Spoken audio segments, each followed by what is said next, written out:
He was 6 years old the first time his father gave him marijuana. Not by accident. Not in a moment of negligence. His father gave it to him deliberately, as a bonding ritual, as connection. He thought it was cool. His son thought it was love.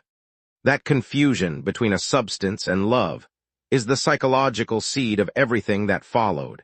This is not a story about addiction. This is a story about what addiction is actually responding to. Robert Downey, Sr., was a man of genuine creative talent and profound emotional unavailability. He made underground films throughout the 1960s and 70s, raw, satirical, ahead of their time. He was charming, charismatic, and constitutionally incapable of providing consistent parenting. He was not cruel. He was absent in the way that some very present people are absent, physically there, emotionally unreachable. The parties, the drugs, the bohemian lifestyle were not conventional neglect. There was no hunger, no violence, no obvious deprivation. What there was instead was something more insidious, a childhood in which adult substances were normalized before the child had any framework for processing them, and a child whose emotional needs were consistently subordinated to the parent's lifestyle. Developmental psychologists distinguish between two types of neglect: overt neglect, the absence of basic physical care, and covert neglect, the absence of emotional attunement. Covert neglect leaves no obvious marks. The child grows up believing they were loved, and they were, in whatever way the parent was capable of. But the love was insufficient for what the child needed, and the child has no language for that gap, because from the outside everything looked fine. Robert Downey, Jr., has spoken about his father with enormous complexity. Love and grief and anger and tenderness, all present simultaneously. He has never blamed him in the simple way that would make the story easier to tell. He said instead something more psychologically precise, that his father and he were on a train together, and the train was going to a terrible place, and neither of them knew how to get off. When Downey, Sr., gave his son marijuana at age 6, something specific happened in that child's brain. The human brain's reward system was in a critical period of development. What the drug did was artificially activate the circuits that were supposed to be activated by secure attachment, by consistent parental attunement, by the felt experience of being genuinely seen and loved. The substance produced, chemically, the state that the relationship was supposed to produce naturally. The child's brain made a connection, not in words, not consciously, at the level of pure neurological association. This substance produces the feeling that I am safe and connected. This is the foundational mechanism of addiction that 30 years of research has made clear. The neuroscientist Gabor Mate argues the question to ask about addiction is never why the drug. It is always why the pain. The drug is never the problem. The drug is the solution to a problem that existed before the drug arrived. The problem is almost always some version of the same thing. A nervous system that learned early that safety and connection are unreliable, and that found in a substance a way to chemically produce what the environment could not consistently provide. Downey began using drugs regularly in his early teens. By the time he arrived in Hollywood as a young actor, substance use was not a choice he was making. It was a deeply grooved neurological habit, rooted in a brain that had been trained before he had any capacity to consent to the training. Whatever was happening in his nervous system, his talent was never in question. He made his film debut at age 5 in his father's movie. He studied acting seriously and with genuine dedication. By the mid-1980s, he was demonstrating a quality of emotional presence that most actors spend decades trying to develop. He was nominated for an Academy Award for Chaplin in 1992 at age 27. But here is the psychological truth that the talent obscures. His ability to access deep emotion on screen was not separate from his disorder. It was produced by the same source. The attachment wound that created the addiction also created an extraordinary capacity for emotional sensitivity, for reading other people, for inhabiting states of feeling with unusual precision. When a child cannot rely on a parent's emotional consistency, they develop a hyperacute attunement to other people's states. Because reading the room became, early, a survival skill. The same sensitivity that made young Robert scan his father's moods for safety signals became, on screen, an ability to inhabit another person's inner life with startling authenticity. The talent and the wound were the same thing, expressed in two different directions. By the early 1990s, the two directions were in open conflict. His professional life was producing extraordinary work. His personal life was in accelerating collapse. The substance use that began as a neurological habit in childhood had become a full clinical addiction. Compulsive, progressive, resistant to his own repeated attempts to stop.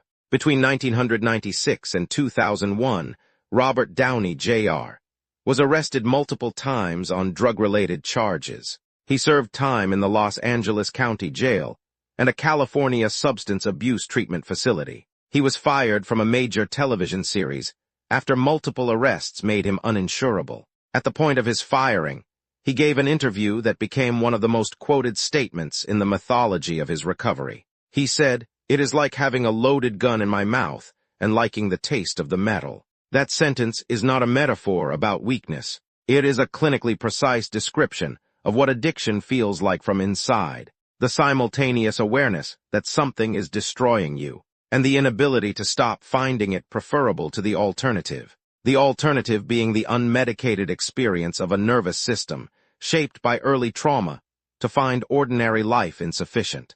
Ordinary safety unconvincing. Ordinary connection not quite reaching the depth the wound requires. The conventional response to this stage of addiction is punishment and forced abstinence. Prison, mandatory rehabilitation. Consequences designed to make the cost too high to bear. The research on this approach is unambiguous. Forced abstinence without genuine psychological repair has an extremely high relapse rate because it addresses the behavior without addressing the cause. You can remove a person's access to the substance. You cannot, by removing access, repair the attachment wound that made the substance necessary in the first place. What changes addiction? What the research consistently shows is not consequences. It is connection.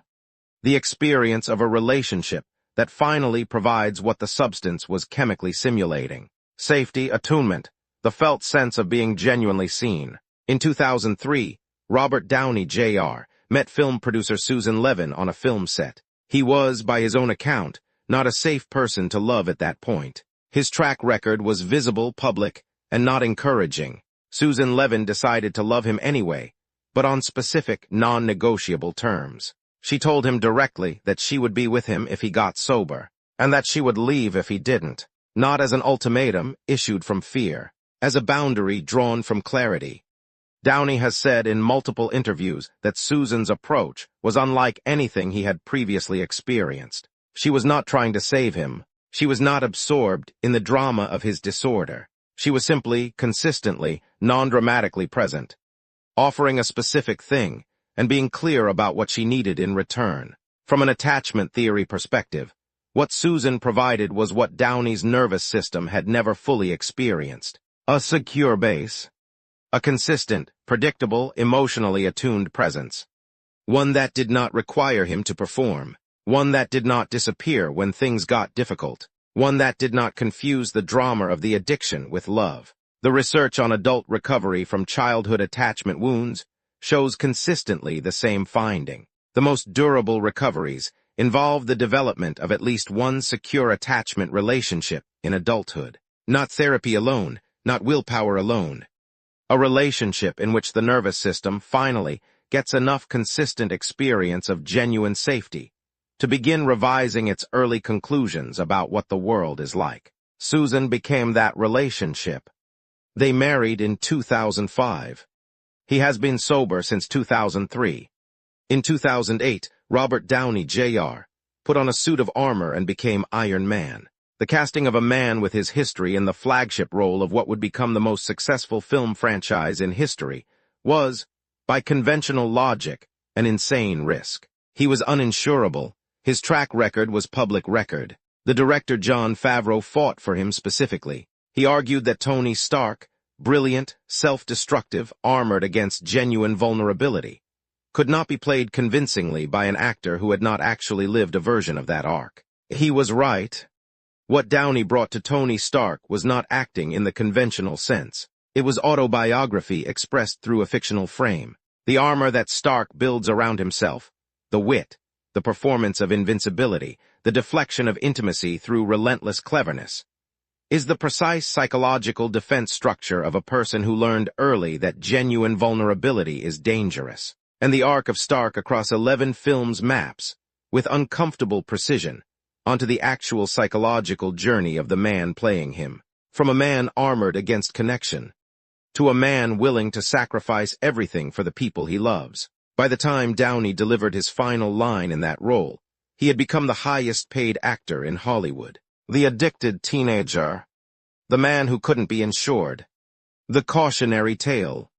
None of those things had gone away. They had become the material of the work. The story of Robert Downey Jr.'s recovery is not a story about willpower. It is not a story about hitting rock bottom hard enough to finally want to change. It is a story about a nervous system shaped by early experience to find ordinary life insufficient, that finally found through a secure relationship and genuine psychological work enough safety to begin choosing differently. The ACE study, Research on Adverse Childhood Experiences, found that childhood trauma is the single strongest predictor of adult addiction, more predictive than genetics, more predictive than peer influence, more predictive than access to substances.